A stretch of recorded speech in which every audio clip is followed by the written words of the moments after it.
अस्सलाम वालेकुम dear students, सबसे पहले टॉपिक में हमने डिस्प्लेसमेंट के बारे में पढ़ा था और उसके बाद हमने वेलोसिटी के बारे में पढ़ा था। डिस्प्लेसमेंट हमारे पास क्या होता है? Shortest distance is called the displacement. लेकिन वेलोसिटी हमारे पास क्या होता है? Change in displacement is called velocity. हमारे पास एक कार है तो उसमें वेलोसिटी है, it's mean car has a motion, car है मोशन में, ठीक है। और it's mean motion mean car की जो वेलोसिटी है वो क्या है, मतलब वो बढ़ रही है, ठीक है। उसके बाद या फिर कार की जो स्पीड है वो कम हो रही है या फिर कार की स्पीड बिल्कुल वो कांस्टेंट स्पीड के साथ जा रही है, उसकी स्पीड वेलोसिटी चेंज नहीं हो रही। तो इस चीज़ से ये जाहिर होता है कि हमें वेलोसिटी का चेंज भी स्टडी करना हमारे लिए बहुत ज़रूरी है। तो वेलोसिटी के चेंज को हम क्या कहेंगे? एक्सेलरेशन, जो कि हमारा आज का टॉपिक है। डियर स्टूडेंट्स, ये चीज़ याद रखें कि डिस्प्लेसमेंट का चेंज जो होता है वो हमारे पास क्या होता है? वेलोसिटी होता है। और वेलोसिटी का चेंज हमारे पास क्या होता है?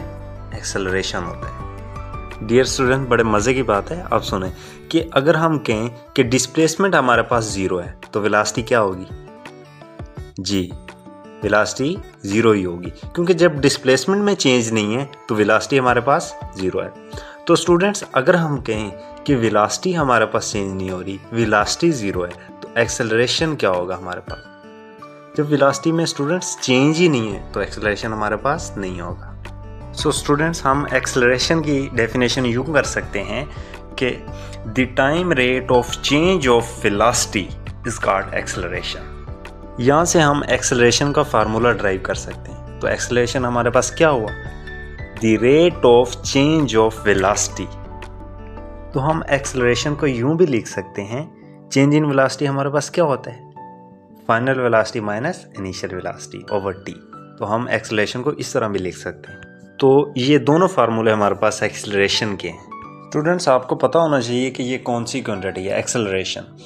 तो जैसा कि हमें पता है एक्सेलरेशन वेलोसिटी से ड्राइव हो रही है, तो वेलोसिटी हमारे पास क्या था? Vector quantity. तो एक्सेलरेशन भी हमारे पास क्या है? वेक्टर क्वांटिटी है। और वेक्टर के लिए क्या ज़रूरी होता है? डायरेक्शन ज़रूरी होती है। और हम देखते हैं कि एक्सेलरेशन की डायरेक्शन क्या होती है। स्टूडेंट्स, एक्सेलरेशन की डायरेक्शन क्या होगी? तो स्टूडेंट्स यहाँ पे मोस्टली गलती करते हैं, वो कहते हैं कि acceleration is in the direction of velocity. Students, in the direction of velocity नहीं, acceleration is in the direction of change of velocity. लेकिन मेरे पास इससे एक आसान तरीका है। आपको याद है Newton second law of motion, F = ma। तो यहाँ पे हमारे पास एक्सेलरेशन और फोर्स एक दूसरे पे डिपेंड करते हैं। तो हम यूँ कह सकते हैं कि acceleration is always in the direction of force. जिधर को फोर्स होगी उधर को ही एक्सेलरेशन की डायरेक्शन होगी। उसके बाद हम एक्सेलरेशन का यूनिट डिस्कस कर लेते हैं। स्टूडेंट्स, हमें पता है कि acceleration is equal to delta v over t.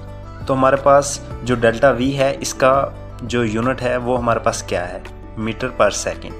तो जो हमारे पास नीचे टी है, 1 सेकेंड ये हो जाएगा। तो हमारे पास एक्सेलरेशन का जो ऐसे यूनिट होगा वो हमारे पास होगा मीटर पर सेकेंड स्क्वायर।